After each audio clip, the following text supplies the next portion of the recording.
O pessoal está chegando aqui, Matheus entrando também.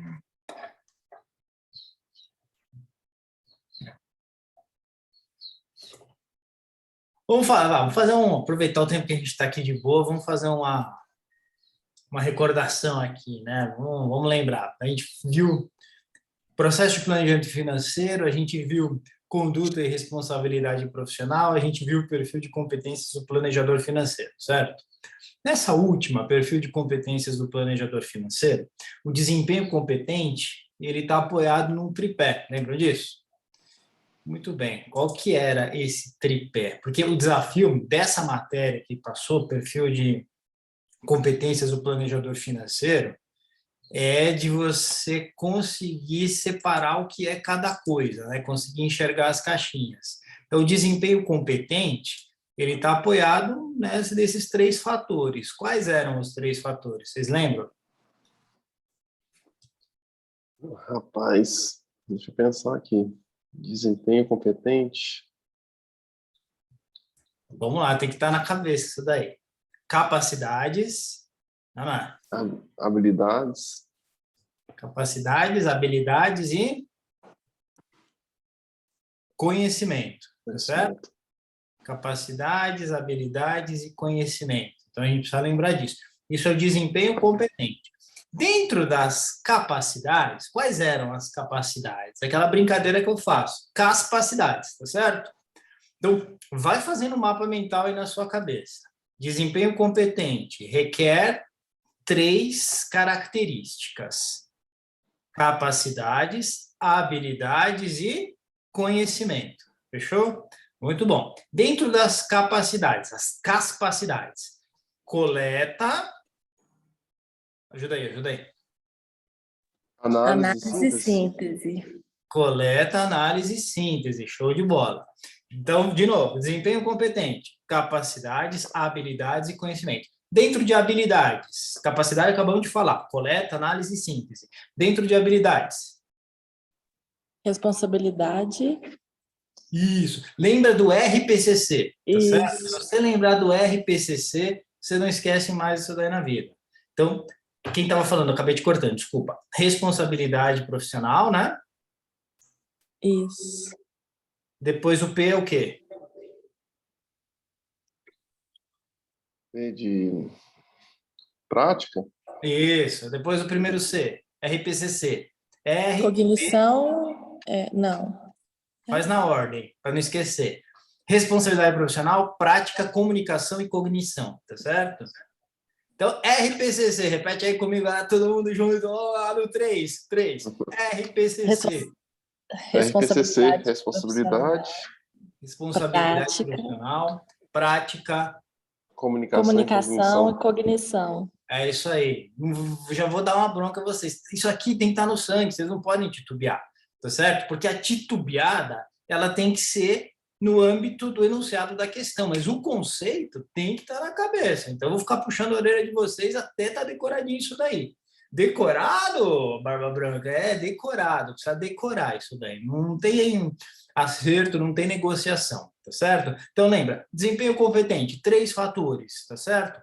Capacidades, habilidades e conhecimento. Quais são as capacidades? Coleta, análise e síntese. Quais são as habilidades? RPCC. Responsabilidade profissional. Prática. Comunicação e cognição. Comunicação e cognição. Show de bola. Então, isso tem que ir na cabeça. E os conhecimentos, se você lembrar, são basicamente os conhecimentos que são cobrados na prova do CFP. Então, são os 6 módulos e, às vezes, eles quebram um pouco melhor esses 6 módulos. Mas ninguém vai perguntar quais são os conhecimentos. Você vai bater o olho se perguntar alguma questão sobre conhecimentos e você vai saber o que está no programa ou o que não está, à medida que o curso vai evoluindo. Então, tem que lembrar muito bem dessa definição dentro de perfil de competências. Beleza? Já deu tempo aí do pessoal chegar, então vou parar de enrolar. Enrolar não, mas porque estava falando da matéria passada, mas é de verdade, eu vou ficar cobrando vocês. Vocês não podem ter dúvida, não podem titubear nessas perguntas que eu fiz hoje para vocês, tá? Então, tanto da primeira matéria, processo de planejamento financeiro, da segunda, conduta ética e responsabilidade fiduciária, quanto da terceira, que a gente acabou de ver agora, perfil de competências do planejador financeiro, aquele mapa mental que eu passei para vocês tem que estar muito claro na cabeça, tá certo? E já que eu falei em mapa mental, eu já vou compartilhar aqui a minha tela com vocês, porque para falar sobre ambiente macroeconômico, né, economia, eu vou usar um mapa mental também, né? Então, deixa eu só achar aqui. Ah, tá aqui.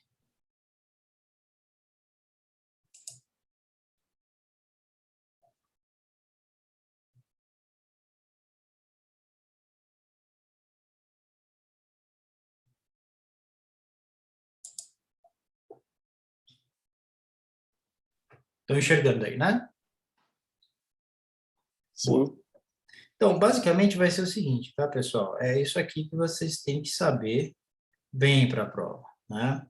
Então, essa parte de economia, ela vai se dividir aí em políticas macroeconômicas, os principais indicadores de PIB e inflação, né? Os principais indicadores financeiros, né? Taxa de juros, câmbio e etc., e a parte de contas externas, que tem a ver com o comércio exterior, tem a ver com cotação do dólar, esse tipo de coisa. Sabendo isso bem, você não vai ter dificuldade na prova, tá? Vamos olhar primeiro essa parte de políticas macroeconômicas. Então, a primeira coisa que a gente precisa ter em mente é que essas políticas macroeconômicas, elas se dividem em três específicas, aí, política monetária, política fiscal e política cambial, né? Então, olha só, qual que é a diferença entre elas? A política monetária, ela está intimamente ligada à quantidade de meio circulante na economia, que não necessariamente hoje são as cédulas, as notas. Se reduziu muito a quantidade de dinheiro físico, mas você tem moeda escritural, né? Você tem dinheiro que entra e sai nas contas, nos depósitos à vista, dinheiro que vem por Pix, que vai por Pix, aquela história toda, e tudo isso é meio circulante. Quanto mais dinheiro tiver na economia, maior vai ser o risco inflacionário daquela economia. O que acontece hoje na Argentina? A Argentina tem um descontrole do seu gasto público, então ela gasta muito mais do que ela arrecada. No Brasil também acontece isso, só que a maneira de lidar com isso é diferente.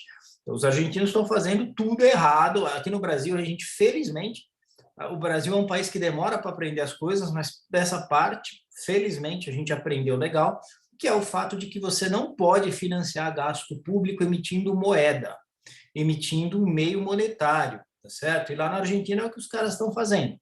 Então, o governo gasta muito mais do que ele arrecada e para pagar os gastos com o funcionalismo, para pagar o gasto público, o que o governo faz? Ele emite meio circulante, ele emite moeda. E aí paga o salário do funcionalismo, paga as contas com as empreiteiras, paga o que precisa ser pago do ponto de vista de gastos do governo.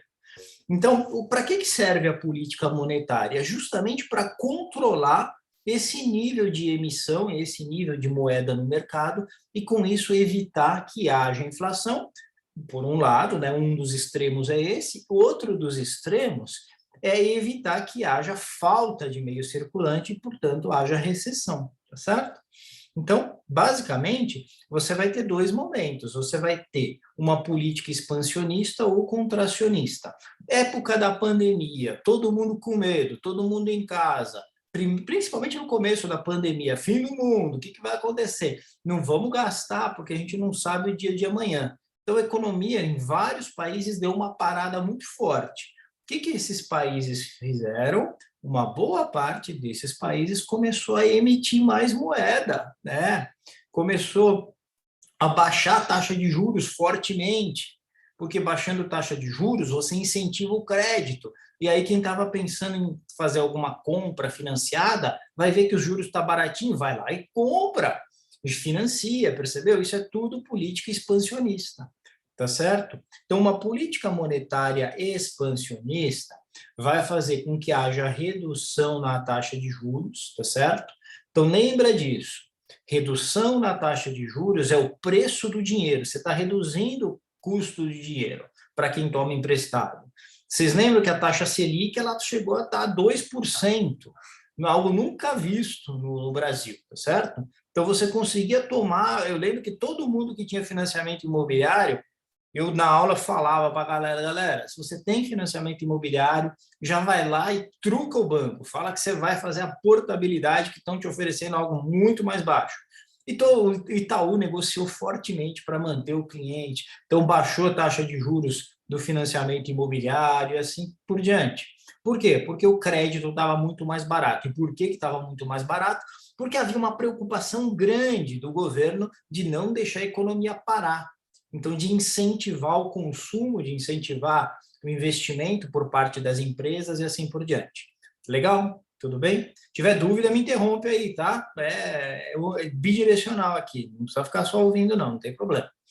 Depois, a gente tinha lá a segunda política monetária, no caso expansionista, reduzir depósito compulsório. Depósito compulsório é o seguinte: cada R$ 1 que é depositado nos bancos, uma parte disso fica numa conta reserva desse banco lá no Banco Central. Ele não pode sair emprestando o dinheiro que ele capta 100%, não. Se o compulsório tiver 50%, e 50 centavos vai ficar como reserva lá no Banco Central, e só os demais 50 centavos é que vão poder ser emprestados, vão ser colocados como crédito e assim por diante. Então, pensa comigo, se o governo quiser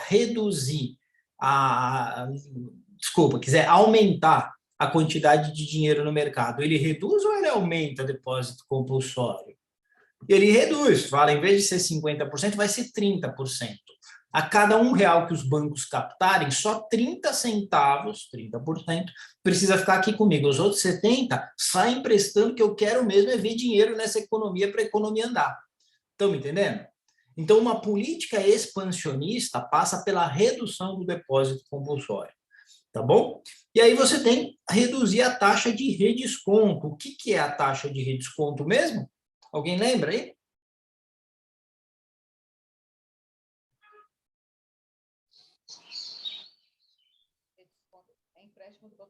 Pode falar, sem medo. É empréstimo do Banco Central para os bancos. Não é isso? Não ouvi nada, acho que está muito baixinho, se alguém falou algo. Empréstimo dos... O Banco Central cobra para emprestar dinheiro para os bancos, né? Isso, exatamente. Então, no final do dia, todo mundo tem que estar com caixa zerado. Então, aquilo que você emprestou tem que ser igual àquilo que você captou, tá certo? Se você emprestou mais do que você captou, seu caixa ficou furado. Então, você precisa tomar dinheiro no mercado. Se você não conseguiu tomar dinheiro no mercado, às vezes existe uma certa desconfiança, uma falta de liquidez no mercado, você não conseguiu fechar o seu caixa. Aí você vai lá no emprestador de última instância, que é o Banco Central. Banco Central, não consegui fechar o meu caixa, preciso fechar. Aí o Banco Central te empresta, mas geralmente numa taxa meio punitiva, porque a ideia é que você não tenha que recorrer ao Banco Central, não é o papel do Banco Central.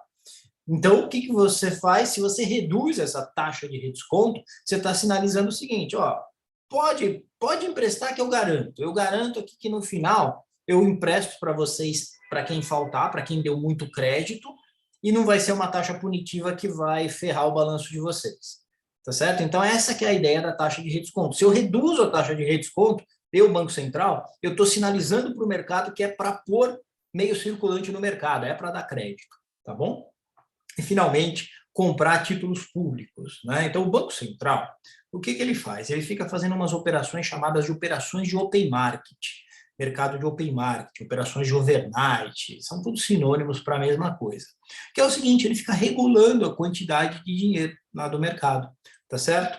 Então, o que acontece? Às vezes, os bancos têm carteira de títulos públicos e precisam de dinheiro para fechar o caixa, então eles dão os títulos públicos, né? Então, o que o Banco Central está fazendo? Está comprando o título público e está dando dinheiro para os bancos.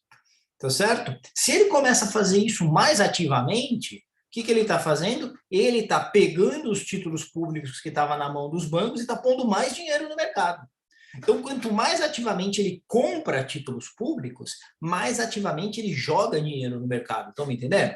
Então, todas essas 4 ações que vocês viram aqui, elas são o quê? Elas são colocar dinheiro no mercado, elas são ações que convergem para o aumento do meio circulante. E é por isso que essa política se chama expansionista, é uma política monetária expansionista que é feita pelo Banco Central. Só uma dúvida, mais Pode falar. curiosidade, acho que não cai na prova nem nada do tipo. Pode falar. Qual que é a periodicidade que é definida essa taxa do compulsório e da taxa de desconto? É na mesma reunião da taxa de juros ou não? Não, a taxa do compulsório pode ser na mesma reunião do Copom ou ela pode ser numa deliberação por parte do Banco Central, tá? Então, não necessariamente vai ser em reunião do Copom. Então, pode ser a cada dia ou a cada 5 dias, não tem um período definido. Não é tão flutuante assim, tá? Para você ter uma ideia. É muito mais comum a alteração na taxa de juros do que no depósito compulsório e na taxa de redesconto. Então, quando sai alguma alteração no depósito compulsório, é notícia, sabe? Então, depois de 6 meses, o Banco Central resolveu mexer no depósito compulsório, tá? Entendi, obrigado. Não é algo que está em pauta todas as reuniões, como é a taxa de juros. Entendi, obrigado. Legal. Aqui a gente vai falar da contracionista, que é a mesma coisa, só que pensando inversamente, né? Então, política monetária ela pode ser expansionista ou contracionista. A gente viu que na expansionista se reduz taxa de juros, redesconto, depósito compulsório, não é? E se compra mais títulos. Na contracionista vai ser exatamente o contrário. Então, você aumenta a taxa de juros, porque aumentando a taxa de juros, fica todo mundo pensando, hoje mesmo, né?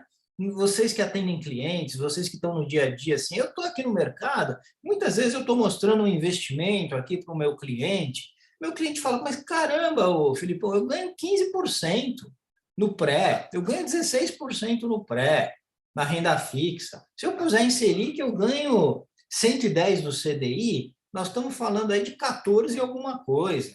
Entendeu? Deixa assim, que fazer renda variável, que fazer private equity, que fazer fundo imobiliário, que fazer nada. Vamos sentar na renda fixa que tá bom demais. Compreensível. Então, um aumento de taxa de juros faz com que a economia se contraia, que ela pare. Ninguém vai ficar com grandes loucuras. Se o dinheirinho rendendo taxa de juros está rendendo legal. Tá certo? Para você investir em renda variável, em projetos no setor produtivo, você vai querer mais do que isso, você vai querer uns 20% de retorno. E é difícil achar projetos com 20% de retorno, tá certo? Então, esse é um ponto muito importante. Então, o aumento da taxa de juros faz com que todo mundo invista menos, consuma menos. Outra, imagina você vai comprar um automóvel financiado com a taxa Selic a 13,75, é outra conversa. Quando estava 2, estava baratinho a taxa de juros para comprar automóvel, né? E o financiamento imobiliário também ficou mais caro, tudo ficou mais caro. Então, isso contrai a economia. Mesma coisa aumentar o depósito compulsório. Se o Banco Central vai lá e fala, ó, a cada R$1 de depósito agora nos bancos, 60%, 60 centavos tem que deixar aqui comigo. Sobra pouco para os bancos emprestarem, eles vão emprestar menos. Então, isso é uma política contracionista, tá certo?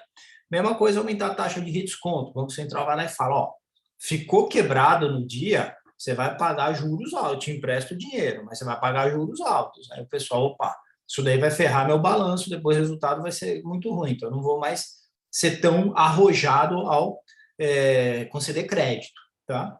E, finalmente, vender títulos públicos, né? Lembra, o que quer dizer vender? Se você vende título público, quando você vendeu, Banco Central, tá? O Banco Central vendeu. Ele enxugou dinheiro do mercado, porque ele entrega o título, está vendendo título, entrega o título e fica com a grana. Então, é uma política de enxugar liquidez. Então, quando o Banco Central aumenta a venda de títulos, putz, ele está enxugando mais a liquidez, tá certo? Beleza? Que é justamente, o Fed fez isso muito num passado recente, né? Estava aumentando a taxa de juros, estava aumentando a venda de títulos públicos, tudo isso para enxugar a liquidez do mercado, porque o risco inflacionário nos Estados Unidos, e mundialmente, né, estava muito grande. Beleza? Entenderam a lógica da coisa? Se você entender essa lógica aí, dificilmente você vai ter problemas nessas questões de política monetária. Então, política monetária mexe com isso. E política fiscal, como o nome já diz, tem a ver com o lado fiscal. E o lado fiscal só vai ter 2 ângulos aqui, pessoal. Arrecadação versus gastos do governo. Quando a gente falar de arrecadação versus gastos, a gente está falando de política fiscal. De novo, pode ser expansionista e contracionista. Quando que vai ser expansionista? Quando a gente quer que a economia ande mais forte, ou quando, por motivos políticos, você precisa gastar mais para ganhar o seu eleitorado. Então, véspera, ano de eleição, normalmente os gastos do governo aumentam. Por que eles aumentam? Porque precisa mostrar serviço, precisa falar, fiz isso, fiz aquilo, não sei o quê e tal. E não foi diferente com o governo Bolsonaro, né? Então, aumentou o gasto público, né? Começaram a falar que era importante agora fazer isso, fazer aquilo, tal, na busca de ganhar a eleição, certo? Muito bom. E agora, aí entra no governo Lula, que é gastão pra caramba, tá certo? Então, vai nessa esteira e vai mais forte ainda, né? E aí, olha só, dentro do expansionista, o que você vai ter? Aumento de gasto e reduzir imposto. Vai olhar para essas duas coisas. O que é aumento de gasto? Volta a ter concurso público, eu não sei se vocês já viram, mas já tem várias notícias aí, que voltou concurso público, tal, não sei o quê, vai abrir novamente novas vagas, porque tem um déficit muito grande aí em relação ao funcionalismo, aquela história que a gente já conhece, né? E reduzir imposto. Reduzir imposto seria uma forma de você deixar mais dinheiro na economia. Se você recolhe menos imposto, fica mais dinheiro para os agentes econômicos. Só que isso gera um buraco muito grande. Se você tiver uma política puramente expansionista, você aumenta gasto e reduz imposto, você faz um déficit fiscal enorme. Então, esse governo que a gente está vendo agora está fazendo o quê? Está aumentando o gasto, mas está buscando aumentar imposto para uma coisa financiar a outra. Porque se isso não acontecer, que nem na sua casa, você sair e falar para os seus filhos o seguinte, filhão, nós vamos viajar agora, vocês vão estudar no melhor colégio da cidade, a gente vai fazer tudo que a gente tem direito. Ô, papai, e de onde vem o dinheiro? Na verdade, eles nunca perguntam, né? Eles não querem nem saber, mas enfim. Ô, papai, de onde vem o dinheiro? Ô, mamãe, de onde vem o dinheiro? Ah, a gente vai pegar crédito, filho. Fica tranquilo, é tudo no crédito aqui. Então, é isso que foi feito na Argentina, por exemplo, tá certo? E só que o crédito da Argentina era com ela mesma, é com ela mesma. Você não emite dinheiro. Você tem imagina, se você tivesse uma maquininha de dinheiro em casa, ficava fácil, não ficava? Pois é. O governo argentino tem a maquininha de dinheiro. Só que como as pessoas percebem, as pessoas têm acesso à informação e sabem que você está emitindo dinheiro, o dinheiro se desvaloriza. Então, cada dia ele vale menos, porque você sabe que aquele dinheiro vai se desvalorizar, então você já aumenta o seu preço antes de ele desvalorizar. Perceberam a lógica da coisa? Por isso que não funciona você ter uma política descontrolada, uma política fiscal descontrolada. Numa política contracionista, e isso é o que acontece nos governos responsáveis, né? Ou que tem um lapso de responsabilidade, por assim dizer. Não sei se vocês se lembram, mas há alguns anos, Grécia quebrando, Espanha quebrando, Portugal quebrando. Logo depois da crise do subprime, 2009, 2010, o que o pessoal fez? Mandando funcionalismo embora, reduzindo o tamanho do governo, privatizando um monte de coisa para reduzir o gasto e aumento de imposto, tá certo? Então, uma política puramente contracionista vai levar a isso, tá certo? O que a gente tem visto aqui no Brasil, na atual conjuntura, é uma política meio termo. Por quê?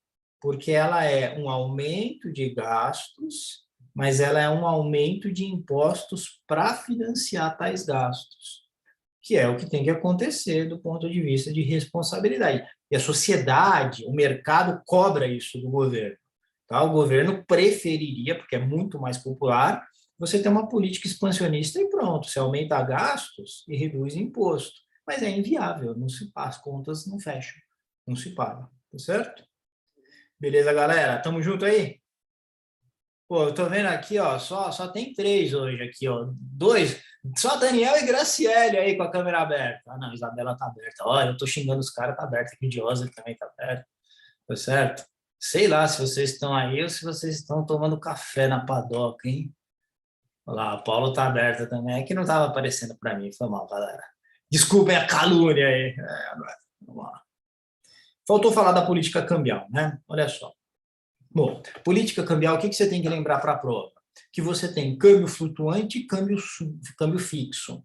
São basicamente essas duas políticas cambiais utilizadas no mundo, né? E dentro do câmbio flutuante, você tem flutuação suja e flutuação limpa. Pessoal, qual é a política cambial no Brasil atualmente? Flutuação suja. Por que a flutuação suja? Porque o Banco Central interfere, né, faz swap para poder fazer alguns ajustes no câmbio. Perfeito, é isso mesmo, né? É câmbio flutuante, né? Porque você não tem uma paridade fixa, e a flutuação ela é suja, porque o governo, quando começa a puxar muito o câmbio, ficar muito alto, o governo entra vendendo dólar, através de moeda e através de contratos de swap, as duas coisas. Não esquenta muito a cabeça, você vai descobrir o que é contrato de swap no módulo 2, tá certo? E na flutuação limpa, não teria isso. Na flutuação limpa, o governo deixaria solto totalmente, tá? Muito bom. E na Argentina você tem um câmbio fixo, porque quem determina o câmbio é o governo. Não é um câmbio fixo puro, né? Porque tem algumas bandas, tem, né, revisão de ponto a ponto, mas assim, em geral é a ideia de câmbio fixo, que é um sério problema, porque aí você tem diversos câmbios paralelos, você começa a ter câmbio turismo, câmbio blue, que eles chamam, então acaba tendo uma série de excrescências, né? Uma série de coisas que são disfuncionais, tá certo? Sempre que você tenta controlar coisas artificialmente, você acaba tendo um problema nesse sentido. Muito bom. Daqui a pouco a gente vai falar um pouquinho mais disso quando a gente falar aqui embaixo das contas externas, tá? Por enquanto é isso. Professor, Oi, pode falar. durante a prova tinha uma pergunta, a finalidade ou objetivo de política monetária, tá?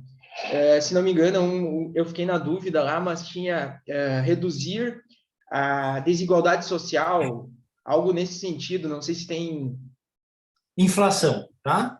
Lembra sempre de inflação.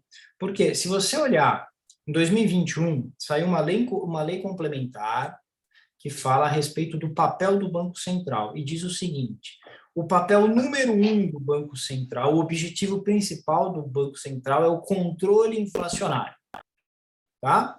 E aí tem outros objetivos, são chamados objetivos secundários. Esses objetivos secundários são crescimento econômico, são crescimento, melhora das condições de igualdade social e assim por diante. Entretanto, nenhum desses objetivos secundários deve ou pode, de alguma forma, atrapalhar o objetivo principal, que é o controle de estabilidade da moeda. Então, sempre que se falar de política monetária, lembra que o objetivo principal da política monetária é o controle da estabilidade da moeda, portanto, o controle da inflação, tá bom? Não sei se eu respondi, Josa, você tinha alguma outra... Na verdade, tinha algo voltado para a redução da desigualdade social, né? Por isso que qual que era o objetivo em relação à política monetária, né, do governo. Tá, então fica sempre nessa linha de controle inflacionário, tá? Muito bom. Mas se tiver os dois, talvez entre um pouco, né? Nessa questão de desigualdade, conta da inflação e tal. Sim, eu vou colocar depois para vocês. Mas se tiver, eu acho que talvez entre um pouco. Não, é papel. Se você olhar a lei complementar, eu vou jogar depois a lei complementar aí para vocês, eu mando lá no grupo. Vocês vão dar uma olhadinha, logo no comecinho já fica claro. Objetivo principal e objetivos acessórios. E aí está muito claro que os objetivos acessórios jamais podem colocar em risco o objetivo principal. Então, é bom você conhecer os objetivos acessórios, né? Que, na verdade, eu falo em aula também, tá? Mas o objetivo principal é o controle inflacionário. Isso daí é líquido e certo. Tá bom? Desculpa estar me metendo, né? Porque como eu trabalho um pouco com isso, então essa matéria é bem tranquila para mim, a matéria toda, tá? Não, se meta, eu gosto que se mete mesmo. Fica um diálogo em vez de um monólogo, eu sempre prefiro, fica tranquilo. Olha só, a gente tem aqui, nessa parte de indicadores, tem uma parte que sempre cai bastante, que é PIB. Então, você precisa saber a fórmula do PIB. E a fórmula do PIB do ponto de vista de produção, tá certo? Então, o que eu sempre brinco, né? O cigarro do X-Men, essa fórmula. Né? Os mnemônicos a gente brinca, mas ajudam a gente a não fazer besteira na prova. Cigarro do X-Men, tá vendo? Cigarro, cigarro do X-Men, beleza?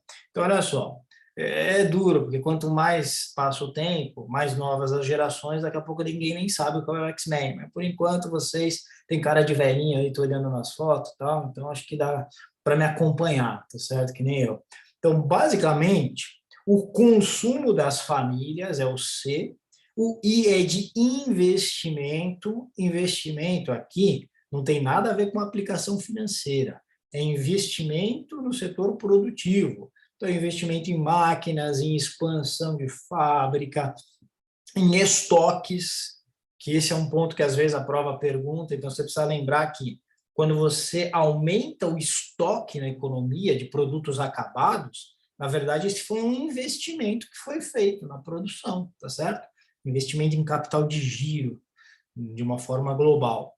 Você tem o G, que é o G de gasto público, então se aumenta o gasto público, você tende a ter um aumento no PIB, tá certo? Por isso que na época da pandemia, dá-lhe programa, não sei o que, programa, como é que chamava lá? A minha memória já era. O Bolsonaro lançou lá os programas de assistência, né, de renda mínima, como é que chamava aquele negócio lá na pandemia? Tinha um bem. Tinha um que era bem comum, como é que era? Enfim, era um programa assistencial, né? Auxílio emergencial. Então, você teve o auxílio emergencial, então cada família recebia lá um determinado valor para conseguir fazer frente aos seus gastos e tal. Com isso, o gasto do governo, esse Gzinho aumentou fortemente, o Gzinho aumentando fortemente, o PIB tendeu a aumentar, ou pelo menos não cair tanto quanto se poderia esperar. Dá uma olhada que o X é sinal positivo, o X é exportação, tá certo? Faz sentido, né? A segunda letrinha da palavra exportação, e o M é importação, porque é a segunda letrinha da palavra importação, tá bom? Então, quanto mais a economia exporta, mais isso puxa o PIB para cima, quanto mais ela importa, mais puxa o PIB para baixo. Legal? Então, dessas letras aí que você está vendo aí, consumo das famílias, investimento, gasto público, exportação e importação, somente importação, o aumento da importação é que joga o PIB para baixo. Beleza? Legal? Estão lembrando disso? Muito bom. Tem uma característica aqui que é importante, que já caiu em algumas provas. Pessoal, imagina a seguinte questão, me responde aí, porque eu acho que eu não pus nas questões que a gente vai fazer depois, então eu vou fazer agora. Num determinado ano, houve um forte aumento do consumo dos estoques que já havia na economia. Como que isso impactou o PIB? Aí, alternativa A, positivamente. Alternativa B, negativamente. Alternativa C, não impactou. Alternativa D, impossível saber. O que você colocou? Negativamente, porque reduz o estoque. Como é que é? Negativamente, porque reduz o estoque. Reduziu o estoque e, portanto, reduziu o investimento, é isso? Eu falei que estoque, mas não aumentou o consumo? O Felipe, é justamente isso. É difícil mensurar, né? Porque você pode ter reduzido o estoque daquela indústria lá que você consumiu, mas a indústria não ia ficar sem estoque, ela deveria ter produzido mais para atender também, né? Então, é uma análise meio... Tá perfeita a sua colocação, Paulo, só que aí você já está pondo um outro fator, né? Porque você está correto, na prática é assim que funciona, né? Porque se está se consumindo estoque, os caras, opa, está consumindo estoque, então eu vou produzir mais para vender na hora adequada. Mas a pergunta dizia o seguinte, esse fato isolado do estoque ter sido consumido, isso impactou o PIB positiva, negativamente, neutra ou não dá para saber? E a Acho que não resposta dá para saber, não, é porque não teve investimento no estoque. O estoque estava na indústria e as indústrias Depende não da investiram. proporção, né? Diminuiu o estoque. olha só, Eu acho que não houve, não tem como avaliar se mexeu no estoque que já foi um investimento no passado, de um PIB passado. Não tinha sei. 100 milhões de estoque, Eu acho baixou que 100 milhões. Acho positivamente, né? Baixou 100 milhões de estoque. E quando baixa esses 100 milhões, você tem Houve um aumento, investimento negativo. desculpa, É. foi um aumento da direção Você teve um consumo de 100 milhões positivo. O positivo cancela com o negativo Ah, e o então impacto zerou. foi neutro. Não impactou. Porque Mas foi- reduziu a conta investimento, É. aumentou a conta consumo, uma coisa cancela com a outra, tá certo? É verdade o que o Paulo falou agora há pouco, que tem um fator psicológico que vai levar a indústria a fazer isso ou aquilo, mas esse fato isolado, ele não representou alteração no PIB. A alteração aconteceu na produção. Quando esses estoques foram produzidos, é que o PIB subiu. Quando esses estoques são consumidos, o PIB não sobe, tá certo? Então, esse é que é o ponto principal. O estoque sobe na produção e não no consumo, porque aí o consumo é afetado positivamente, mas o investimento é afetado negativamente. Tá Se claro? tivesse sido exportado, seria o mesmo raciocínio, né? Mesmo raciocínio, só que em vez de ir para o C, iria para o X. Tá certo? Fechado? Beleza? Felipe, eu estava vendo aqui a questão da que ele falou, agora que eu estava me lembrando. A política fiscal é que ela tem das três funções principais dela, ela tem a estabilização macroeconômica e redistribuição de renda também. Não é na fiscal. fiscal, Ah, aí fiscal. sim, aí sim. Aí E sim. na monetária ela é secundária, exatamente o que você falou, ela é totalmente secundária, mas na fiscal é que ela teria essa questão de redistribuição de renda, alocação melhor de recursos, estabilização, assim, é na fiscal. Perfeito, aí certinho. Bom, IPCA, o pessoal não tem caído muito sobre o IPCA, o que você precisa lembrar é que é o índice de preços ao consumidor, né? Então, esse é um ponto importante. Ele é o índice oficial do sistema de metas. Quem define a meta de inflação, quem que é? É o Copom? É, o Banco Conselho Conselho Central. O Monetário, Conselho né? Monetário Nacional. Isso, é o CMN, Conselho Monetário Nacional, tá? Ele é calculado pelo IBGE. O pessoal antigamente, né, perguntava em capitais, não sei o quê, nunca mais caiu sobre isso, acredito que não vai cair, tá? E aí o IGPM, essa coisa é muito importante, tá? Isso aqui já caiu algumas vezes, não só no CFP, mas em outras certificações, que é composição do IGPM, veja que 60% é IPA. E IPA é o índice de preços ao atacado, tá certo? Isso quer dizer que quando o dólar aumenta, o IPA é o que mais sente, porque os preços no atacado já ficam mais caros, porque está perto do importador, tá certo? Então, é importante lembrar que um aumento no dólar, ele tem um impacto muito mais imediato, muito mais forte no IGPM do que no IPCA, tá certo? Muito bom. Bom, aí tem alguns indicadores. Ô, Felipe, Oi, é correto afirmar que o IPCA... É correto afirmar que o IPCA ele busca os preços no atacado, né? E o IGPM ele vai no varejo, mais ou menos assim, né? não, o contrário. O IGPM no atacado Isso. E o e o IPCA IPCA no varejo. no varejo, exatamente. Assim, grosso modo, é exatamente isso. Tá? Muito bom.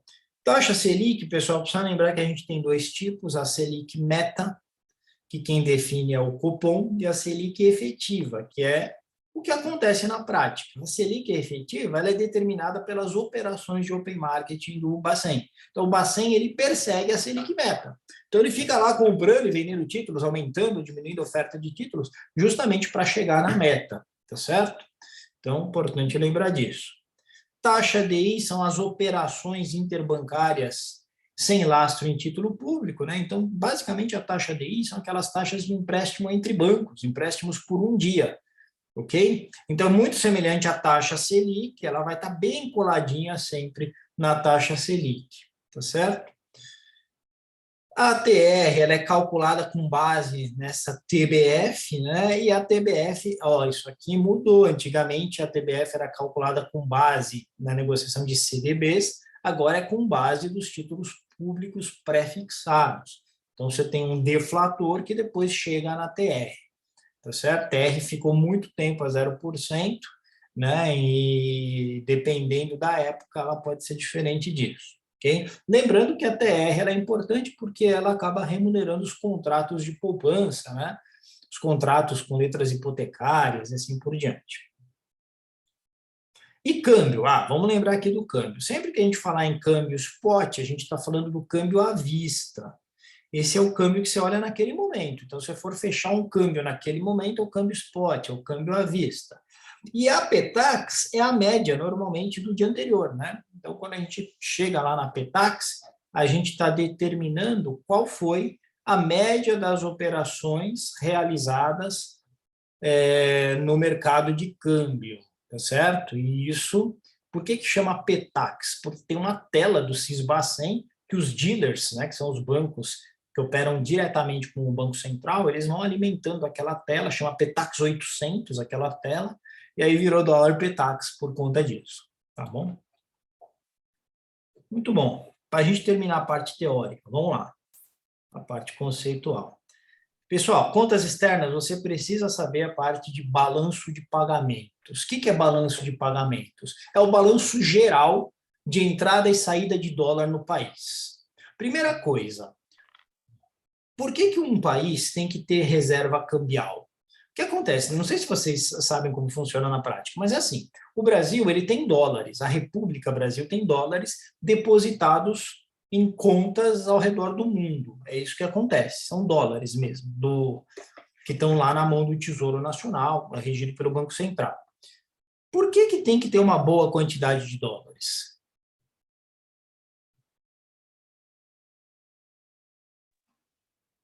Vou ficar quietinho esperando a resposta. Para controlar o comércio, né? O comércio exterior. Quando você faz uma compra, por exemplo, entre Brasil e China, a moeda que prevalece é o dólar.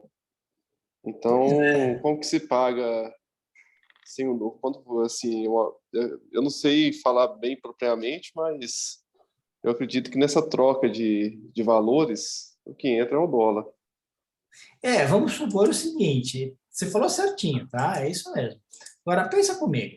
A Embraer, ela produz avião e ela tem um determinado sistema de controle que ela não faz aqui dentro, ninguém faz, ela precisa comprar lá de fora.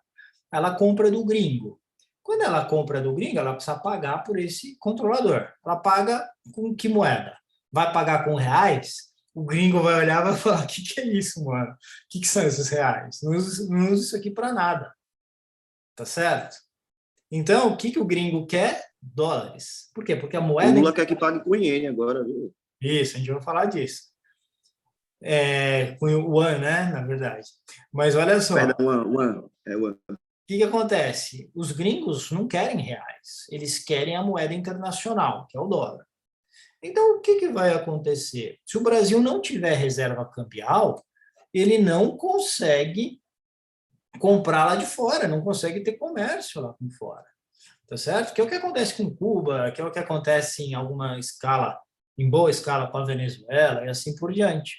Então, a economia se fecha em si mesma e você passa a ter uma escassez de uma série de produtos que não são feitos dentro da economia. A Argentina está com um sério problema, 40 bi agora de reserva, é baixo pra caramba esse valor. Por quê? Porque todo mundo que pode pega dólar e guarda dólar e não deixa dólar na mão do governo e manda dólar para fora. E assim, esse é um dos motivos pelos quais o dólar dispara lá na Argentina, porque eles não têm reserva cambial para fazer frente ao PIB da Argentina. Então, por isso que precisa ter dólar. Nos anos 90, aqui no Brasil, era um salseiro, a gente tinha muito medo, né? Foi quando eu entrei no mercado, e eu me lembro que a gente tinha muito medo de que as reservas cambiais ficassem baixinhas, e é por isso que você tinha uma taxa de juros muito alta, chegou a ser 26%, a gente fala que em 13,75 chegou a ser 26%, por um período razoável, e teve uma época que chegou a bater 42% a taxa Selic. Para quê? Para atrair dinheiro de fora, dólar de fora, para manter as reservas cambiais. Então, a reserva cambial serve para isso.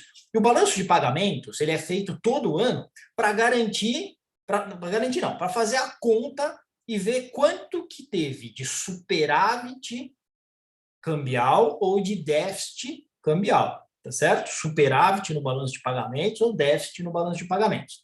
Pergunta de prova que caiu a 2 ou 3 provas no CFP. Se eu tiver um superávit no balanço de pagamentos, o que isso significa? E a resposta era bem fácil. Isso significa um aumento nas reservas cambiais daquele país. Se eu tiver um superávit, entrou mais dólar que saiu, eu aumentei as reservas cambiais do país, tá certo?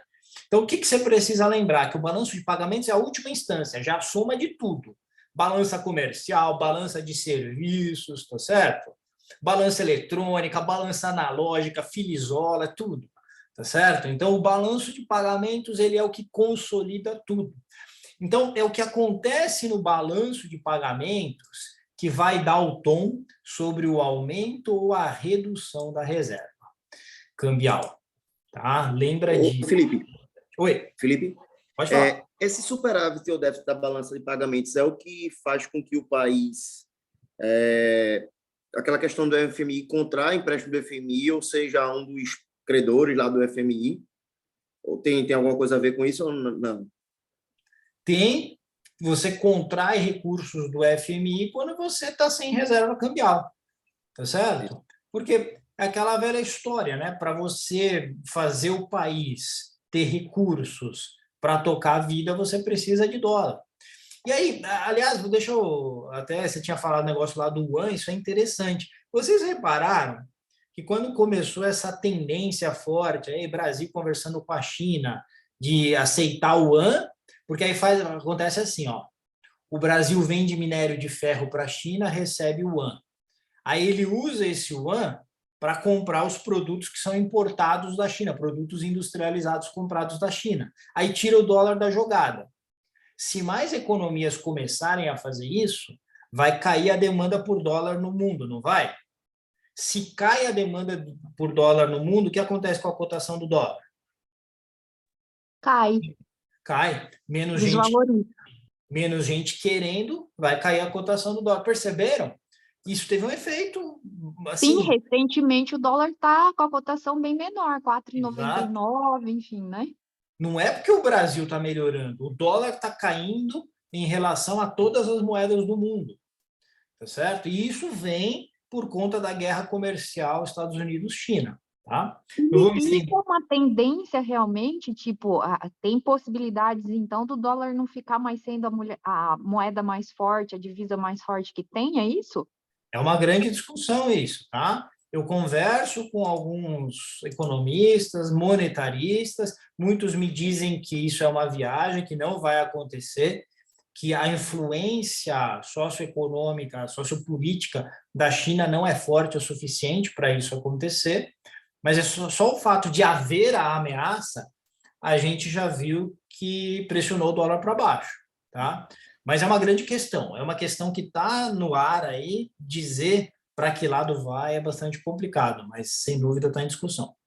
Ô, professor, e também, por exemplo, se o Brasil ele, né, passa a negociar assim, você concorda que ele passa a ter menos reserva de dólar e também ele fica mais vulnerável, enquanto a moeda mais forte é o dólar? Então não é questão tão simples assim, né? Pois é, eu sempre digo, brigar com os Estados Unidos nunca foi boa política para ninguém, né? Para ninguém. Então, se o Brasil estiver fazendo a aposta certa e realmente isso acontecer, é uma coisa. Agora, se estiver fazendo a aposta errada, vai pagar o preço lá na frente, né? Bom, vamos lá. Balança comercial. Peraí, primeiro. Aí você tem a balança de pagamentos, ela é uma consolidação de 3 contas. Conta corrente, conta capital e conta financeira. Ah, tem isso? Tem, para dar uma atrapalhada na nossa vida. Então, você tem que lembrar as caixinhas. Balanço de pagamentos junta tudo. Agora, dentro do balanço de pagamentos, eu posso ter déficit ou superávit em conta corrente. Se eu tiver um déficit em conta corrente, talvez eu esteja importando muito mais do que eu estou exportando. Então, você tem um déficit na balança comercial, que gera um déficit em conta corrente, que pode gerar um déficit no balanço de pagamentos, se a conta capital e a conta financeira não balancearem isso, né? Não compensarem isso, tá certo? Então, a balança comercial é exportação e importação de bens. Vendeu mais do que comprou, entrou mais dólar do que saiu. Então, você tem superávit na balança comercial. Superávit na balança comercial tende a dar um superávit na conta corrente, que tende a gerar um superávit no balanço de pagamentos. Tá certo? Beleza? Aí você tem um negócio chamado serviços, ou balança de serviços. Toda a parte de turismo, de royalties vai entrar aí, tá certo? No que a gente chama de balança de serviços. E você tem a balança de rendas, que aqui vai falar sobre lucros, juros, salários, dividendos, dinheiro de imigrantes e emigrantes, né? Então, lembra, os decassegues, né? Ficaram famosos uma época. Galera que ia para o Japão, descendente de japonês, que ia para o Japão, trabalhava lá, isso foi muito forte nos anos 90, né? Então, você tinha muito brasileiro, descendente de japonês, que ia trabalhar no Japão e mandava ien para cá, né? Mandava ien que virava dólar, que vinha para cá. Então, isso impactava positivamente a balança de rendas, tá? Então, aí você faz uma consolidação desses três aqui, balança comercial, serviços e rendas, e você chega no superávit ou déficit de conta corrente.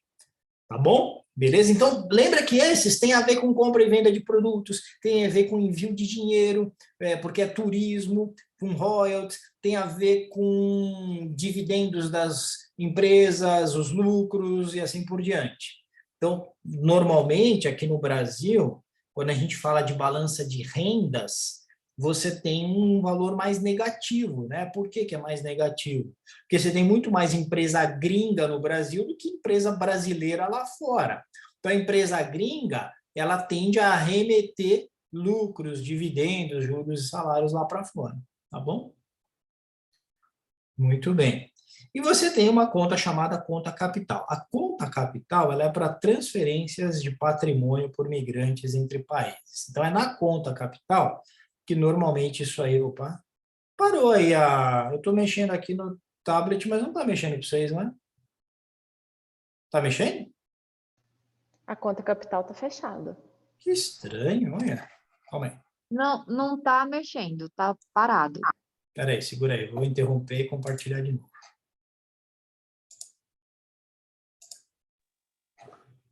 Ô, Felipe, como que a gente imprime esse negócio aí que é tão bom, esse organograma grande aí que você faz?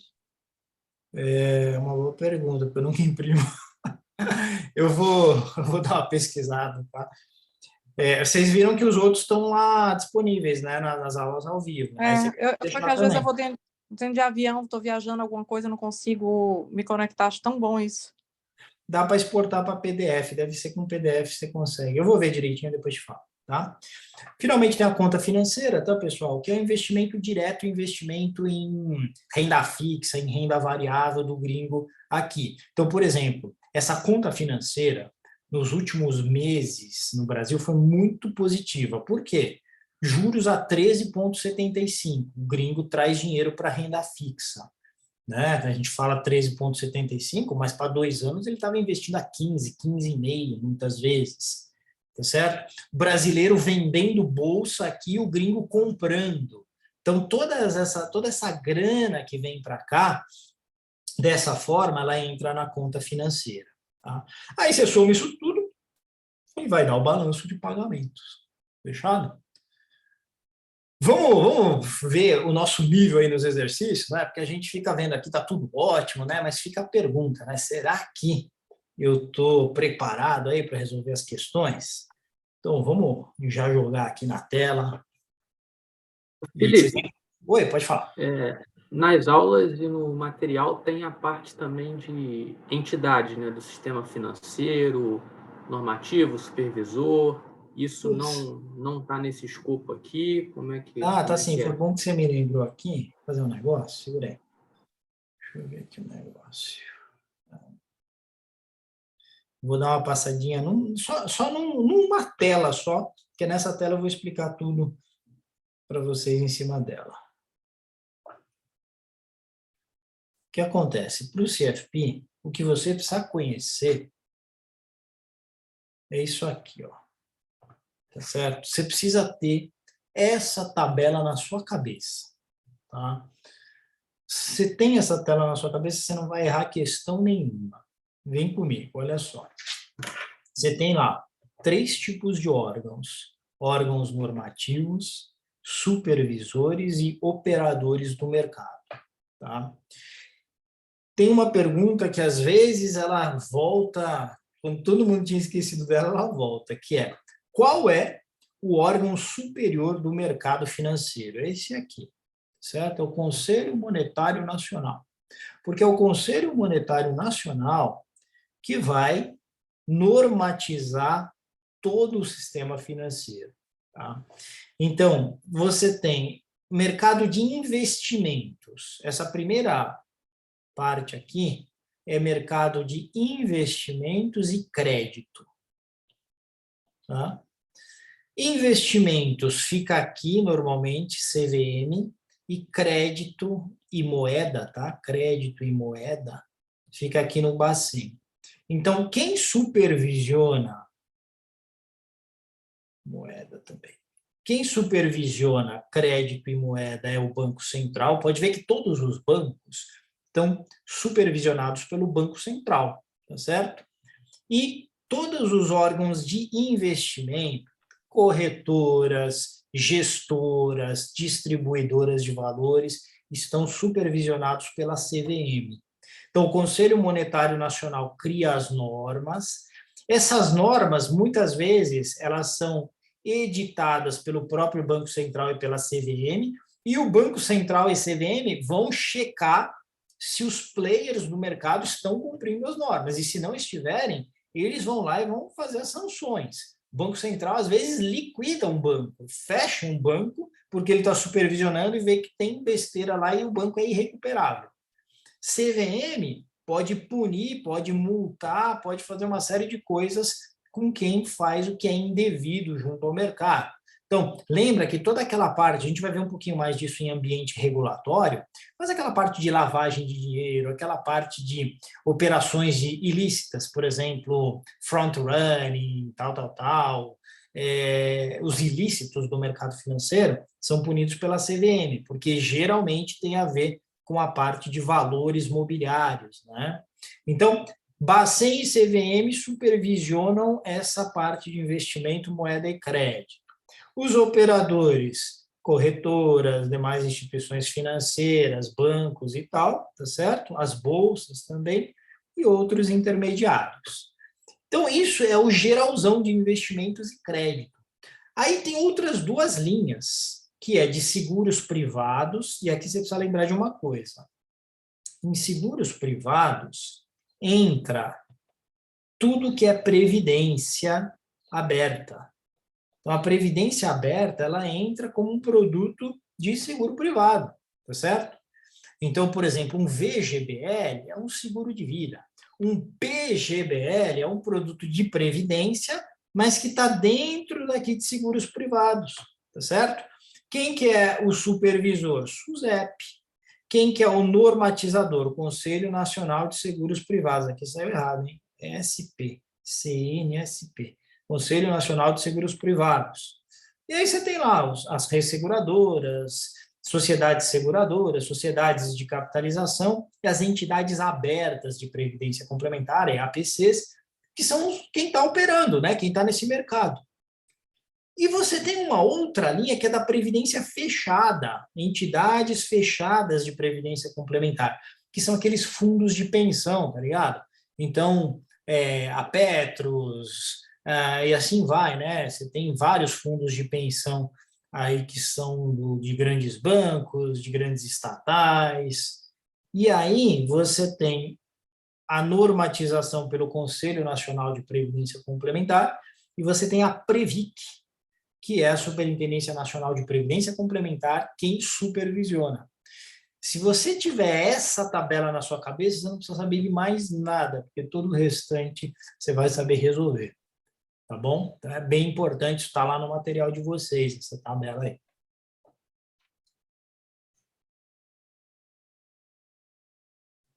fazer o seguinte agora. Vamos para as questões aqui, e aí qualquer coisa a gente vai tirando nas questões, tá certo? Muito bom. Caso o balanço de pagamentos do país esteja superavitário, será possível concluir que Aumenta a reserva. é isso aí. Dá para dizer que teve um aumento do investimento estrangeiro? Não, não dá, porque, lembra, o balanço de pagamentos, ele tem 3 contas atreladas a ele, tá certo? Conta corrente, né? Conta financeira, conta capital, então não dá para saber, tá certo? Porque uma pode ter sido positiva, outra negativa. Uma coisa dá para saber, que se o finalzão, que é o balanço de pagamentos, foi superavitário, houve um aumento das reservas internacionais, haverá aumento das reservas internacionais líquidas. Não dá para dizer se foi superávit na conta de serviços ou na balança comercial. Por quê? Porque eu tenho um número consolidado. Eu não tenho ele aberto. O balanço de pagamentos já é um número consolidado. Então, uma coisa é certa, teve mais dólar entrando do que saindo, então houve um aumento nas reservas internacionais líquidas. Fechado? Muito bom. Próxima. O aumento generalizado dos preços das commodities e elevado volume de exportações pode causar mais diretamente o quê? Superávit na balança comercial. Por que na balança comercial? Tá certinho, mas por quê? Explica aí. Porque exportação e importação de bens está na conta da balança. Show, é isso aí. Devido ao aumento da demanda por insumos para o setor de infraestrutura, o país contratou a importação de aços longos de siderurgias internacionais e foi registrado um aumento dos preços do minério, era minério de ferro e aço, fazendo com que a inflação no setor triplicasse em 12 meses. O balanço de pagamentos desse país poderá ter, e aí tem algumas coisas lá, né? Superávit na balança comercial, superávit na conta capital pelo alto preço internacional, déficit no balanço de pagamentos, déficit na balança comercial. Déficit na balança Déficit na comercial. balança comercial. Exato, porque esse país ele faz o quê? Importa Ele muito. importa. Ele importa, né? Esse treco subiu pra caramba, tá certo? Perceberam? É tranquilo, né? As questões do CFP de economia, elas não são nenhum bicho de 7 cabeças, não. Qual é o objetivo fundamental do Banco Central?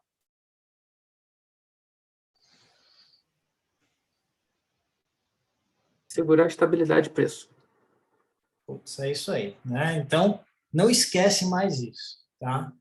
O objetivo fundamental da política monetária é assegurar a estabilidade de preço, o objetivo fundamental do Banco Central é assegurar a estabilidade de preço, tá? Veja, zelar pela estabilidade e pela eficiência do sistema financeiro é objetivo, acessório. Suavizar a flutuação no nível da atividade econômica é objetivo, acessório. Fomentar o pleno emprego é objetivo, acessório. Qual que é o objetivo fundamental? Assegurar a estabilidade de preço, você não pode esquecer disso. Tá? Os instrumentos que o Bacen usa para exercer política monetária são, exceto qual? Aumento de imposto. É só colocar D, né, meu? Você coloca D, você acerta aqui, né? Eu vou te falar, não vai fazer isso na prova achando que é sempre igual, tá? Realmente, aumento de imposto. Por que aumento de imposto não é política monetária? Porque está do lado fiscal. Está na mão do governo. Perfeito. São exemplos de políticas monetárias contracionistas, exceto Redução do gasto do governo. todo mundo concorda?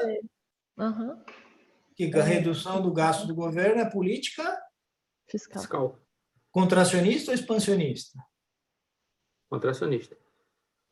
Todo mundo entendeu por quê? Se eu reduzo o gasto do governo, eu ponho menos dinheiro na economia.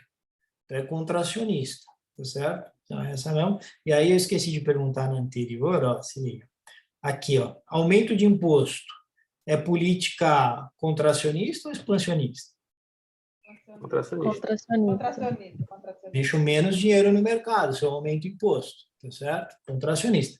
Tudo que é contracionista tende a ser impopular. Tudo que é expansionista tende a ser popular. Por quê? Porque no curto prazo você só enxerga a melhora, entendeu? No curto prazo a população fica mais feliz. E esse é um grande problema da nossa vida política. O bom político, ele olharia o longo prazo. Só que o bom político não se reelege, entendeu? Porque a população, quanto menos a população conhece de economia, de administração, o que vai acontecer? Mais ela fica feliz. É que nem seus filhos, né? Quem tem filho sabe. Se você chegar e falar, galera, vamos gastar doidado, aí, vamos gastar de forma enlouquecida, seus filhos vão amar, eles nem querem saber da mensalidade da escola que você vai ter que pagar daqui a um ano. Eles querem saber o momento. A população é igual. A população, quanto menos ela conhece, quanto menos educação tem a população, mais ela é levada pelo populismo. Porque o populismo fala o seguinte, vamos fazer tudo, tá? Sem olhar para o futuro. Vamos lá. Em um momento de forte contração econômica do governo, ele resolve lançar a mão de uma política fiscal expansionista. Tá certo? São exemplos. Então, isso aqui é muito parecido com o que aconteceu na pandemia. São exemplos desse tipo de política, as ações tomadas abaixo, com exceção de. Então, sempre com exceção. Da taxa de juros. Aumento de programa de auxílio ao empreendedor. Isso é expansionista, né? Lembra o Pronamp, que a gente teve, está tendo novamente o Pronamp. Aumento nos valores de programas sociais de geração de renda. Expansionista. Redução da carga tributária de empresas do Simples Nacional. Expansionista. Redução da taxa básica de juros efetiva. É expansionista, não é? Mas é monetário. Isso. É expansionista, mas é monetária. Então, você tem que ficar esperto nisso, tem que saber o que é fiscal, tem que saber o que é monetário. Quer dizer, tem que saber o que é expansionista e contracionista e tem que saber se se enquadra no fiscal ou no monetário. Sobre o PIB, Produto Interno Bruto de um país, analise as afirmações abaixo. Então, o que você faz? Viu questão sobre PIB, meu filho? Vai sem medo de ser feliz. PIB é o cigarro. Nos dias de hoje é algo politicamente incorreto, tá? Mas pelo menos você passa na prova, né? Você lembra da questão. É o cigarro do X-Men, tá certo? Então lembra disso aqui. Cigarro do X-Men. O que é C? Fala aí para mim. Consumo. Consumo. O que é I? Investimento. Só não vai achar que esse investimento é investimento em ações, em renda fixa. Não, isso é investimento econômico, o conceito econômico da palavra, em capacidade produtiva e em estoques. Capacidade produtiva e em capital de giro, que a gente fala. O que é o G? Gasto do governo. Gasto do governo. Lembra que tem 2 Gs aqui, gasto do governo. O que é X? Exportação. Exportação. O que é M? Importação. Importação, tá certo? Muito bem. Um aumento no consumo das famílias gera aumento do PIB. Perfeito, né? Verdadeiro. Uma redução nas importações gera aumento no PIB. Verdadeiro. Verdadeiro, né? Estou importando menos, está sobrando mais dinheiro aqui, tá certo? Uma redução nos gastos do governo gera um aumento no PIB. Errado. Tá errado isso aqui, né? Porque quanto mais gasto, melhor o PIB. Um aumento nas exportações líquidas gera um aumento no PIB. Correto. Verdadeiro. Tá claro que são exportações líquidas para vocês? Porque poderia ser diferente de confundir, tá? Podia estar um aumento nas importações líquidas, aí você ia falar, putz, o que é isso? Se eu falar em exportações líquidas, é exportação menos importação. Se eu falar em importação líquida, é importação menos exportação. Então, é sempre o combinado. Falou em líquida, é o combinado dos dois. Fechou? Então, um aumento nas exportações líquidas gera um aumento no PIB. Né? Aí tá certo. Então, 1, 2 e 4. Né? 1, 2 e 4 vai ser a alternativa C. Beleza? A inflação acumulada nos últimos 5 anos foi de 32%. Qual foi a perda no poder de compra da população em geral? Não sei você, mas eu tenho vontade de pôr 32%. Só que se eu fizer isso, eu vou errar, tá certo? Já aviso. Porque qual que é a ideia que está aqui? O que é o poder de compra? Eu tinha R$100, eu comprava uma cesta básica de R$100. Então, eu conseguia comprar uma cesta básica. Tá certo? Quantas cestas básicas eu consigo comprar agora? Com os mesmos R$100, a cesta básica, ela custa 132, porque a inflação foi de 32%. Estão me acompanhando? Tudo bem? Quantas cestas básicas eu compro? Deixa eu chamar minha HP aqui, calma aí. 100, enter, 132 divide, eu compro 0,75 cestas básicas. Vou fazer um menos aqui. Putz, eu tive uma redução de 24% no número de cestas básicas, entendeu? Eu compro 0,75 cestas básicas agora, 0,76. Isso quer dizer que a minha redução no poder de compra, ela foi de 24%. Então, isso aqui dá 0,76. Então, eu compro 76% do que eu comprava antes. Então, a redução no meu poder de compra, ela foi de 24%. Tá certo? Então, você tem que pensar dessa forma. Com a mesma quantidade de recursos, quanto que você compra daquele bem? Você compra 76% daquele bem. Então, a redução do seu poder de compra foi de 24%. Tá bom? Beleza? Órgão análogo ao Conselho Monetário Nacional para as entidades de previdência fechada é? CNPC. Previdência fechada, né? Então, é o Conselho Nacional de Previdência Complementar. Então, você está me dizendo o seguinte, você está me dizendo que naquela tabela, você está pegando a terceira coluna, que é Previdência fechada. E por que está pegando um normativo? Normativo, supervisor, operador. Não é? Por que está pegando o normativo? O CMN é normativo. Exato, o CMN é normativo. Então, você tem que pegar o Conselho Nacional de Seguros Privados. Opa, Conselho Nacional de Previdência Complementar. Se estivesse falando de previdência aberta, Aí é o CNSP. aí é o Conselho Nacional de Seguros Privados. Tá certo? E se perguntasse quem é a CVM da Previdência Aberta? Previdência aberta é a SUSEP. É a SUSEP, tá certo? Tem uma pergunta que às vezes aparece, que é o seguinte, um determinado cliente investiu num fundo de previdência e ele gostaria de mais informações sobre aquele fundo de previdência. Além de perguntar na seguradora, de questionar a seguradora, que outro órgão ele poderia questionar? SUSEP. Tá certo? Porque a SUSEP é o regulador, é o supervisor, é o que cuida do mercado de previdência aberta. E a Previc é quem cuida do mercado de previdência fechada. Tá bom? Tem que saber isso aí. Vamos lá. A taxa PETAX é a taxa oficial de câmbio do Brasil. Então, quando você vê, como fechou o câmbio ontem? Dá uma olhadinha quanto foi a PETAX. É uma média, tá certo? Sobre a PETAX, é correto, português passa longe aqui, galera, é correto afirmar.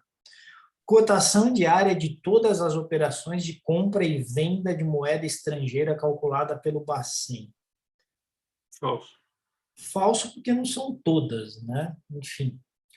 Média de todas as cotações de compra e venda de moeda estrangeira durante 4 momentos do dia. Média das... Falso também? Opa! Às vezes eu toco um negócio que eu não devia, galera. Segurei.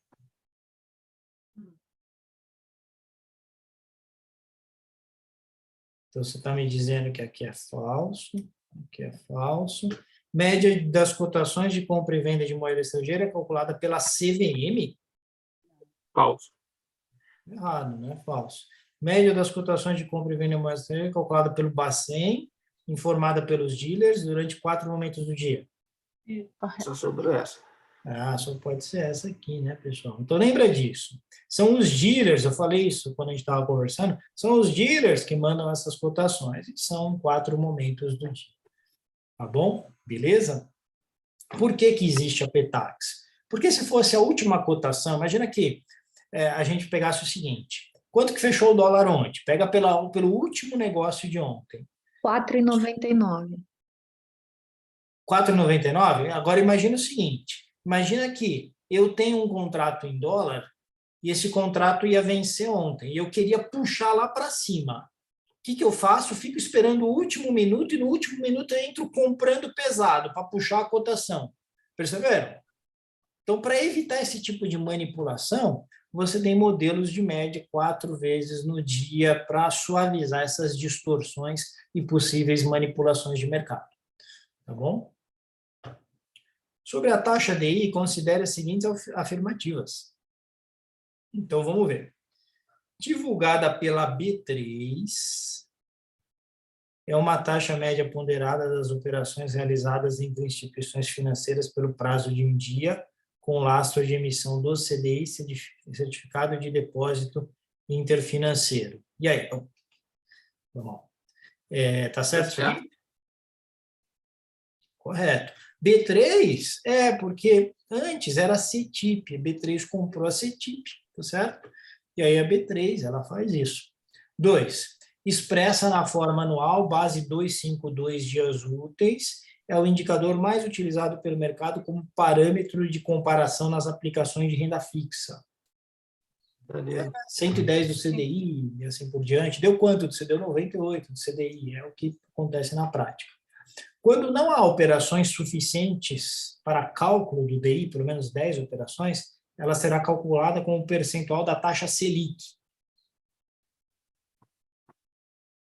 É isso aí. A gente, cada dia mais, tem pouca operação com CDI, tem muita operação com Selic.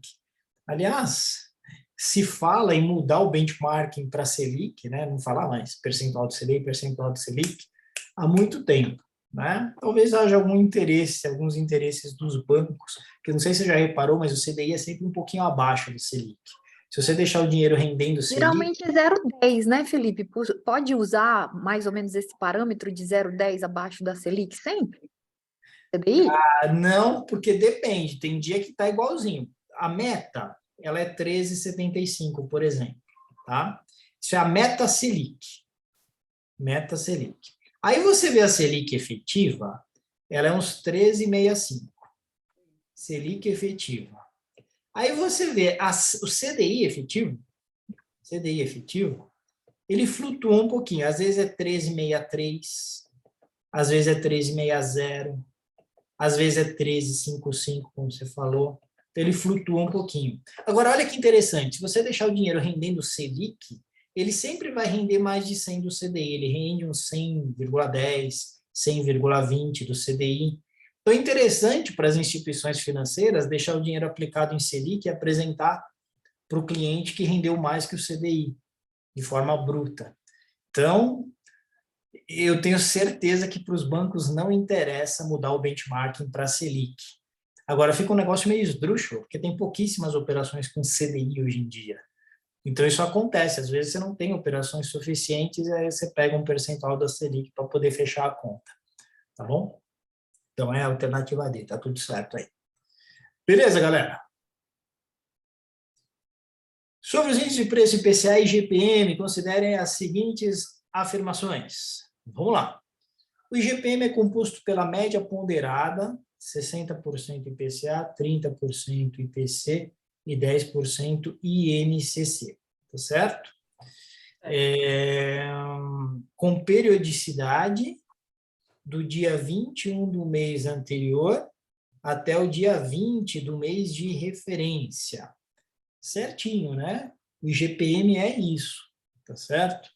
Sempre olha essas médias que o pessoal pergunta, esses pesos, são importantes você saber, 60, 30, 10, tá? Isso você tem que saber mesmo.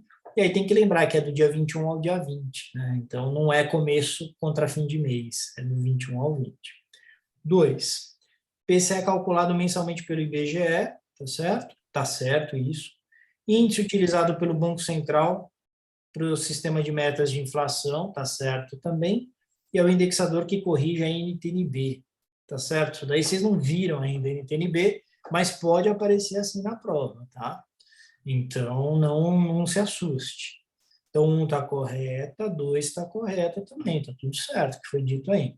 E 3, a metodologia do cálculo do IPCA abrange as famílias com rendimentos mensais, compreendidos entre 1 e 20 salários mínimos, né? Aqui não é 20. Putz, agora eu não tenho certeza, mas eu acho que é 40 salários mínimos, tá? Isso aí, 40. 40, né? Então, essa aqui está errada. Beleza? Então, 1 e 2 são as corretas. 1 e 2 são as corretas. Beleza? Qual das alternativas abaixo não representa uma atribuição do Conselho Monetário Nacional? Então, olha só, o Conselho Monetário Nacional é aquele conselho, né, que vai normatizar o mercado de investimentos e crédito, né? Investimento, crédito e moeda. Então, tem alguma coisa aí que não diz respeito ao que o Conselho Monetário faz. Primeiro, adaptar o volume dos meios de pagamento às reais necessidades da economia. Isso tem a ver com moeda, está totalmente ligado ao papel do Conselho Monetário Nacional. Regular o valor interno e externo da moeda e o equilíbrio no balanço de pagamentos. Tem a ver com a condução da política cambial, né? Com a normatização da política cambial. Aí o Bacen é que está no dia a dia lá, mas o Conselho Monetário Nacional é quem cria a norma. Autoriza, viu? Quando você vira a palavra autorizar, um normatizador, ele cria normas, ele não autoriza. Quem autoriza é o supervisor, de acordo com as normas. Autorizar o funcionamento e fiscalizar a instituição financeira, fiscalizar é papel de supervisor. Então, ou vai ser Bacen ou vai ser CVM. Como a gente está falando de instituição financeira, vai ser Banco Central. Bom, então está errado isso aqui. A gente queria exatamente não representa, né? Então tem que ser essa. Definir a meta de inflação, quem faz isso? É o Conselho. É o Conselho, tá certo? Então a C aqui está errada. Vamos lá, está acabando, tá, pessoal? Mais 3 e a gente termina. Sobre as instituições do sistema financeiro, analise as seguintes afirmações. Putz, agora que eu estou vendo, está pintadinha lá, certo, né? Foi mal, galera. Eu esqueço de tirar aqui alguma coisa, tá vendo? Está aqui já. Banco múltiplo é uma instituição financeira que deve ser constituída por no mínimo 2 carteiras, tá? Sendo obrigatoriamente uma carteira comercial e uma carteira de investimento. Isso é verdade, tá? Então tem que ter ou a carteira comercial ou a de investimento. E tem que ser no mínimo 2 carteiras para ser chamado de banco múltiplo. Legal? Muito bom. Banco de investimento não pode receber depósito à vista. Só quem recebe depósito à vista é banco comercial. Certo? Por isso que está errado. Sociedade corretora são instituições financeiras supervisionadas pelo CVM, mas não pelo Banco Central. Não, a sociedade corretora ela pode ser supervisionada pelo Banco Central, principalmente se ela lidar com câmbio, tá certo? Que é moeda. Então, isso aqui está errado também. Aqui a gente vai falar sobre investidores profissionais, né? Isso aqui acaba sendo uma revisão do que a gente já tinha conversado em outro momento, né? Quando a gente falou lá do processo de planejamento financeiro, da API, lembra? E aí, vocês lembram? Quem são os investidores qualificados? Que a pergunta é, são investidores qualificados? Aí você tem que dizer se cada um desses se enquadra. Investidor profissional é investidor qualificado? Sim. Sim. Obrigatoriamente. Pessoas naturais ou jurídicas que possuam patrimônio em valor superior a R$1 milhão? Sim. E que tem atestado. Tem que atestar por escrito. Então, não. Porque não falou nada de atestar por escrito. Tá? Pô, sério, professor? Sério. Tem que ser rigoroso aqui. 3. Pessoas naturais que tenham sido aprovadas em exames de qualificação, né? Qualificação técnica, ou possuam certificações aprovadas pela CVM, tá certo? em relação aos seus recursos próprios. Então, mesmo que tenha menos de 1 milhão, mas está fazendo gestão dos seus recursos e tem certificação, é investidor qualificado? Sim. Perfeito. Essa certificação inicia desde qual? CPA 20 já atribui isso ou só acima de CEA? Boa pergunta, não sei te dizer agora. Precisaria dar uma olhadinha, tá, Priscila? Se eu não me engano, tem uma portaria da CVM que fala sobre isso, tá? E eu não lembro o nome dela, mas faz uns 2 anos eu vi, agora eu não me lembro se o CPA 20 faz parte, tá? Então, eu vou dar uma olhadinha aqui, deixa eu deixar anotado como lição para mim.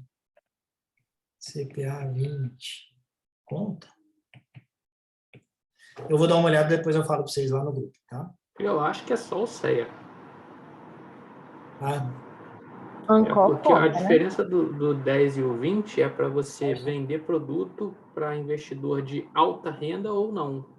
Ele não abrange a parte de consultoria. A consultoria está no escopo do CEA. Acho que por isso ele tem um cortezinho ali. Faz sentido o que você está falando, só que a gente precisa lembrar também de uma coisa, né? Que a Ancor também não possibilita dar consultoria, né? Só vender produto. Então, em tese, o assessor, né, ele também não teria essa prerrogativa de consultoria. E a gente sabe que a Ancor, ela conta. Então, só eu daria uma olhada só para ter certeza. Tá? Faz sentido a sua lógica, mas acho que vale a pena dar uma olhada. E 4, clubes de investimento, desde que tenham a carteira gerida por um ou mais cotistas que sejam investidores qualificados. Correto, é isso mesmo. Clube de investimento sempre que ele tem a carteira gerida por um ou mais que são qualificados. Então, 1, 3 e 4, beleza? Vamos lá, derradeira de hoje. Considere os seguintes tipos de investidores, aí tem lá os investidores, e pergunta sobre ser investidor profissional agora, né? Então, vamos lá. Instituição financeira é profissional? Sim. Né? Companhia seguradora e sociedade de capitalização? Sim. Entidade aberta e fechada de previdência complementar? Sim. Pessoas naturais ou jurídicas que possuem investimentos financeiros superiores a 10 milhões e que adicionalmente atestem por escrito sua condição de investidor profissional mediante termo próprio. Sim. Tá bonitinho aqui, né? Tá certinho. Fundo de investimento? Sim. Clube de investimento cuja carteira seja gerida por administrador de carteira autorizado pela CVM? Sim. Agente autônomo de investimento, administradores de carteiras, analistas e consultores de valores mobiliários autorizados pela CVM em relação aos seus recursos próprios e investidores não residentes. Investidores não residentes, não, né? Tá tudo certo, tá tudo certo. Tá tudo certo, tá bom? Rapaz, fizemos um monte, hein? Beleza. Qualquer investidor não residente é profissional? É profissional. É profissional. Dúvidas, pessoal?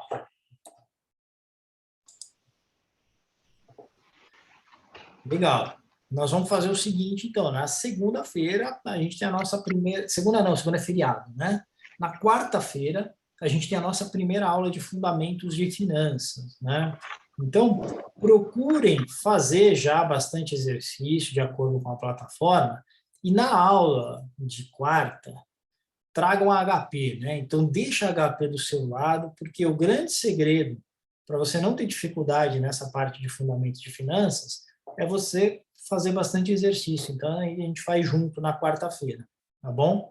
Eu estou preparando, tinha que ter conseguido fazer semana passada, não consegui, mas eu comecei ontem e eu vou mandar no WhatsApp de vocês meio que um resuminho não, é um teste resumo aí com 16 questões, tá? Vou estar abordando essas 16 questões, 4 de cada uma das matérias que a gente já viu, das questões mais importantes. é uma forma da gente ir sempre revisando o conteúdo que foi visto, tá bom? Então, eu vou mandar para vocês entre hoje e amanhã, aí quando você tiver um tempinho vai fazendo, mas só cabota em fundamentos de finanças. Combinado? Ô, professor, rapidinho. Pode falar. Você falou de HP, eu ouço muitas pessoas falando que tem que programar HP, e eu não sei programar, eu não uso ela assim. Não é? Eu não gosto de programar HP, porque se der um pau na sua HP, se tiver que usar outra, está sem programa e você fica a pé. Assim, não tem coisa tão sofisticada que precise de programa. Tudo que a gente vai fazer na HP, você consegue fazer de forma normal. Então, eu já briguei muito com os alunos, porque o pessoal às vezes faz outros cursos, né? E vem com uma outra cabeça. Eu não uso programada e assim, eu vou tranquilo. Se minha HP der pau, eu vou usar outra normalmente, entendeu? Então, não sai disso não. Beleza, obrigada. Tá bom? Pessoal, bom final de semana aí pra vocês. Tchau, tchau. Tchau, tchau. Valeu.